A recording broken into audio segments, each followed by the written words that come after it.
Let's talk now about Faraday's law. So you can induce an EMF, so induce a potential difference, by moving a magnet through a coil of wire. And this turns out to be really useful for us. This is how generators work. This is how, in many ways, we can generate electricity. So most electric generators induce a current by rotating a coil of wire inside a magnetic field, or a coiled conductor inside a magnetic field. Work done to turn this coil is converted into electric energy. So you're turning around this coil and you're generating an EMF, you're generating a current. So Faraday's law of induction shows us that if a coil has n number of turns, that's how many times you can wrap that wire around itself, an EMF can be induced, a potential difference can be induced if there is a changing magnetic flux during some time interval t. So here's our induced EMF, and there's a minus sign here, which comes into play in question 5 down here, and I'll let you read through that on your own. So for now, we'll ignore that minus sign here. The induced EMF is equal to the number of times we've wrapped our wire around itself, or coiled that wire up, times this changing magnetic flux divided by a change in time, or some time interval. Now, magnetic flux, we haven't talked about that yet. Magnetic flux is the magnetic field strength through a unit area. So the flux is equal to magnetic field strength times the area times cosine theta. Theta is the angle between your magnetic field vector and a vector that's perpendicular to your area. So here's an example. I took this directly from your textbook. Here we have a square area here in gold, and we've got our magnetic field vector coming in. And the vector that's perpendicular to this surface, this area, is this vector right here, which just says normal to A.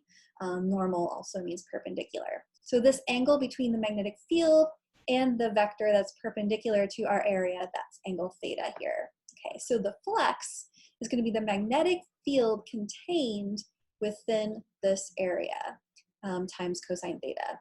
Okay, now Faraday's law requires us to think about the change in this flux. If this flux isn't changing over time, then we don't induce an EMF. If it's constant, no EMF is induced. Okay, so our change in flux is equal to the final amount of flux minus the initial amount of flux. Maybe the magnetic field strength is going to change over some time period, or maybe the orientation of this area is going to change, or maybe even the area itself of the coil could change. All those things could change your flux. So the equation for EMF shows that any change in flux, so we're using the Greek letter capital Phi for flux, induces an EMF. Now the unit of magnetic flux is the Weber. That is my last name. I don't think that we are related, but the Weber of the magnetic flux Weber is a German Weber, and I'm also German Weber. So who knows? I don't think we're related, but anyway, it's kind of cool. And the unit of magnetic field strength is Tesla. So we are going to use all this information to calculate the induced EMF that we can get when we put a magnet, a permanent magnet, inside a wire. So up here I said you can induce an EMF by moving a magnet through a coil of wire.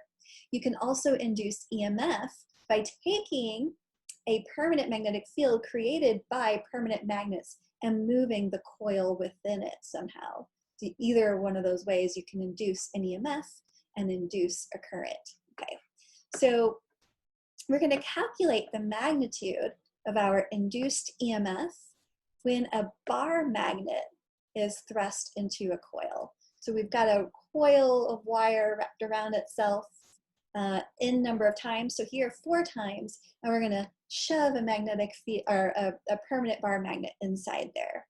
Okay, and the radius of my coil of wire has a radius of 5.7 centimeters. Okay, the average value of B cosine theta since a bar magnet's magnetic field is quite complex, is given here. So instead of just giving you B in the magnetic flux equation, I'm actually giving you B cosine theta. And so the quantity B cosine theta increases from 0.5 Tesla to 0.21 Tesla over some time period here, 0.1 seconds. So we're going to report our answer in millivolts when we calculate the magnitude of this induced EMF. Okay, we're going to solve this problem together. So just to give you a better example of what I mean, here is an example where we have wire here, and it's been coiled around itself a bunch of times. And so this is a 100 turn or 1,000 turn coil. So we've taken our wire and wrapped it around itself 1,000 times. So this would be our circular coil here.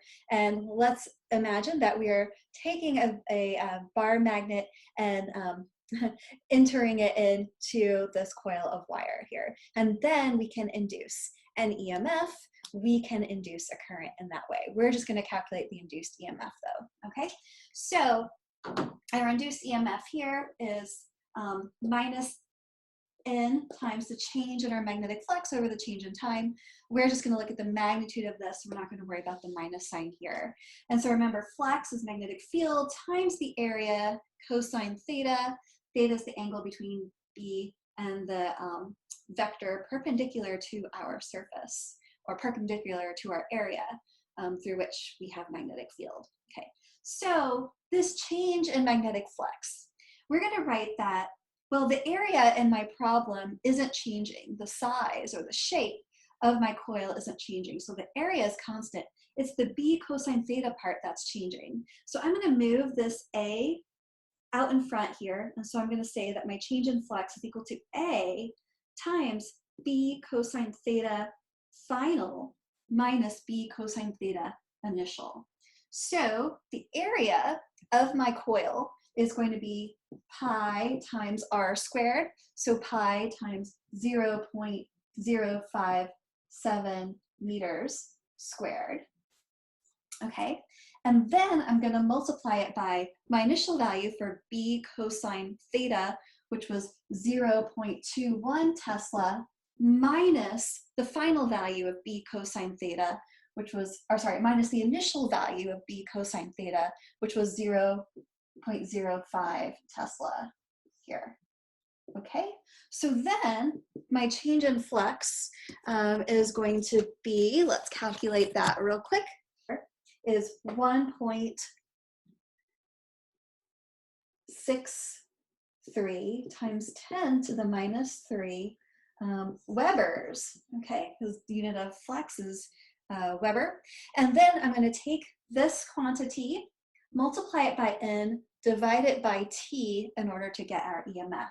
So my EMF is going to be my 4 turns of my coil, 4 times change in flux, 1.63 times 10 to the minus 3 Webers, and I'm going to divide it by my time, the time over which I'm inserting this magnet into my coil of wire, and so that's going to be 0.1 Tesla, or sorry, 0.1 second here. Okay, now I'm going to check 4 times that number divided by 0.1 seconds, and so my induced EMF is 6.53 times 10 to the minus 2 volts. And I'm asking you to report your answer in millivolts. Well, let's see, we've got to take it here and we're going to multiply it by the fact, a conversion factor, that there's 10 to the 3 millivolts in 1 volt. So if I take 6.53 times 10 to the minus 2 volts and multiply it by 1,000, that's 10 to the 3, then I get that my answer for the EMF is going to be 65.3 millivolts. Okay, so that's what we're looking for. Okay, so the moral of the story is that I can induce an EMF and induce a current by taking a coil of wire and inserting a magnet into that coil. Changing magnetic flux by moving that magnet toward or away from the coil induces an EMF, induces a current. Similar idea, we could take a conductor wire and we can insert that into a magnetic field. And if we spin that coil of wire, we're going to change the magnetic flux through that wire, and then we can induce EMF and we can induce a current.